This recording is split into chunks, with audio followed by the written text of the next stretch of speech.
Hello and welcome back to the Quick Slant on Green Bay Packer Nation and GreenBayPackerNation.com. Today we're doing our rants and raves from the Packers versus the Panthers, so stay tuned.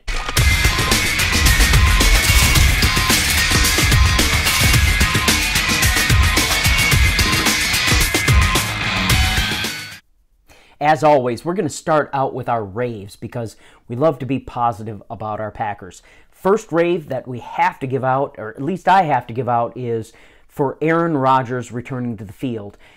He struggled, yes. 3 interceptions, struggled on the deep throws, but on anything under 20 yards, he was very accurate and gave our receivers a chance to make some moves and run in open space. Aaron just has a release that's so quick. Brett Hundley just never had that. There was just too much time before the release, whereas Aaron's release is so fast that the ball gets to the receiver so fast, the receiver then has a chance to turn and make a defender miss. And that is one of the things we just love about Aaron Rodgers. He definitely displayed that in this game, even though he struggled on his deep passes. So since we're talking about receivers making stuff happen in open space, let's talk about Randall Cobb. He's my next rave of this game against the Carolina Panthers. Randall had 7 catches for 84 yards, and he looked like a renewed Randall Cobb. When Brett Hundley was running the offense, Randall Cobb just looked kind of downhearted, really. But in this game, he looked just completely revitalized, especially in that touchdown run. Honestly, I don't think there's a defense in the league that would have been able to stop Randall Cobb on that play. He just looked so elusive and so determined to get to the end zone. Man, it was fun to watch him. I have to give kudos to Richard Rodgers. I know we are down on him a lot because he just absolutely sucks blocking. However, I think Aaron just understands Richard Rodgers very well and knows how to play to his strengths. Rodgers got out in space and got a lot of yards after the catch. It's almost like people just don't expect him to catch the ball, and they just release him because he seems to be open a lot when Aaron Rodgers has the ball. So he had 3 really huge plays in that game, and that was, it very much factored into the fact that, honestly, as disappointing as this game was, we almost took this game to overtime and could have had a 3rd overtime win under our belts. So I got to give props to Richard Rodgers for his production in this game. And then finally, since we're on that topic, I have to give a rave to this to the Packer team as a whole for being down by 14 points with only 4 minutes left in the game and having a legitimate chance to put this game into overtime and maybe pull out another win. It was disappointing that it didn't happen that way, but the fact that they put us in that position where it might have happened made it a lot of fun to watch this game. It made that disappointment early on kind of build to an intense excitement as that 4th quarter wore on. And I just got to hand it to this Packer team for fighting and fighting despite a number of turnovers on our offense and 0 turnovers on our defense. And that actually brings me to the rants side of our rants and raves today. So the first rant I have about this game is that we lost the turnover battle in grand fashion. I think this Capers defense is predicated on kind of containing things and then making a big play, aka turnover, to turn the tides in the game. And we just had 0 turnovers in this game, which was highly disappointing. I think in fact, I mentioned in our prediction Friday that I thought this would be a shootout if the Packers were to win this game, and it really turned out to be such. The Panthers scored 31 points, and we had no turnovers to take points off the board. If at any point we had put some pressure on Cam Newton, he would have thrown bad throws, and he's known to do that, and we just never really got that kind of pressure on him. So I was disappointed in the fact that we had 0 turnovers in this game. We talked about Aaron Rodgers in the Raves portion of this episode, and I think probably 70% I would rave about Aaron Rodgers in this game. The 3 turnovers were very uncharacteristic of him, and I think they were really characteristic of the fact that he had more confidence in his arm than his arm is really ready to handle yet. On any of the deep throws, those throws that he typically will hit, he just never was able to connect, always was a little bit short on those, and several of those were like, when Aaron is healthy, those are classic touchdown, 20-plus yard touchdowns for Aaron Rodgers and company, and they just didn't happen this game, and I think it's largely because Aaron's brain said, that's open, but Aaron's arm said, I can't quite make it there. And so it was disappointing to see that happen. The next rant I have about this game is the Packers' defense against Greg Olsen. It's not unusual. I mean, we've seen this before against the Vikings and their tight ends. This Packer team just seems to struggle with covering tight ends, which boggles me because I thought Blake Martinez did a good job early in the game in pass coverage. He seems like he's really kind of growing into the pass coverage, which I thought was his weakness early on.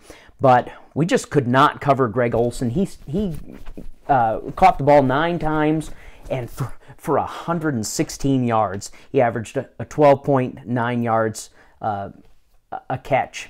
And a lot of that, honestly, was Jones on Olsen, and that just should not happen. Jones is quick enough to make plays on Olsen. And lastly, probably my biggest rant for this game. Coming into this game, I think most of us knew that we had to get pressure on Cam Newton. The Panthers' run offense is fairly good. Their pass offense is not so stellar.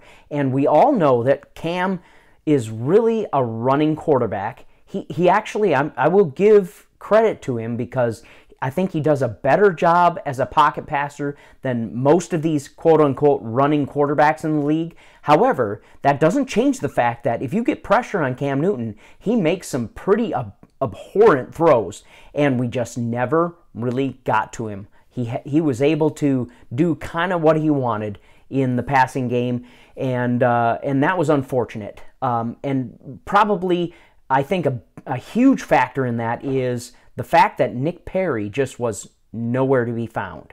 We've talked for years about, in fact, from the moment Nick Perry came on the squad, we've been talking about the fact that he could be the bookend to Clay Matthews, and how Nick Perry, being that bookend, would take some pressure off Clay Matthews, especially as Clay gets up there in age. He needs to have someone really drawing some attention so he can go one-on-one against players, and that just never happened. I mean, Nick Perry didn't even make the stat sheet this game, and that was disappointing. I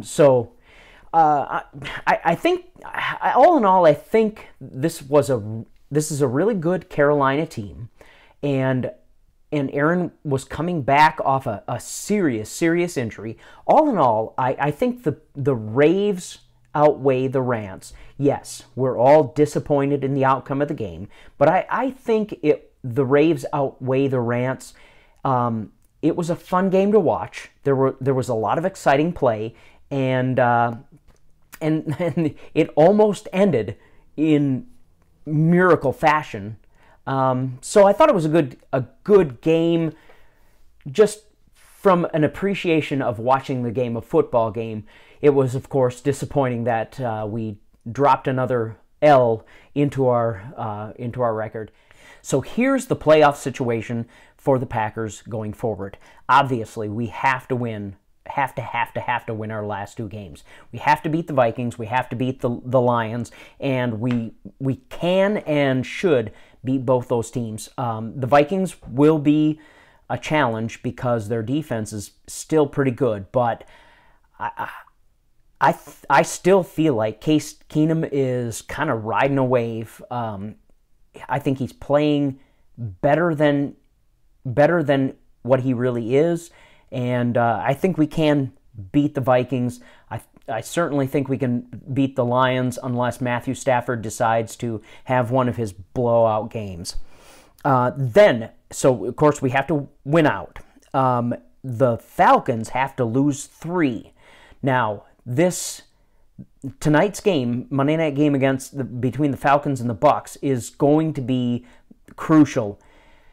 Because if the Bucs can find a way to beat the Falcons, that means the Falcons have to play both New Orleans and Carolina, and that makes the potential of them losing the next 3 games very realistic, because both the Saints and the Panthers are very good teams, and they have to play at New Orleans. So if we're all going to be crossing our fingers that the Bucs can find a way to win against the Falcons in this game. The Cowboys need to lose one more game, which is quite realistic, honestly. This is the most realistic scenario here.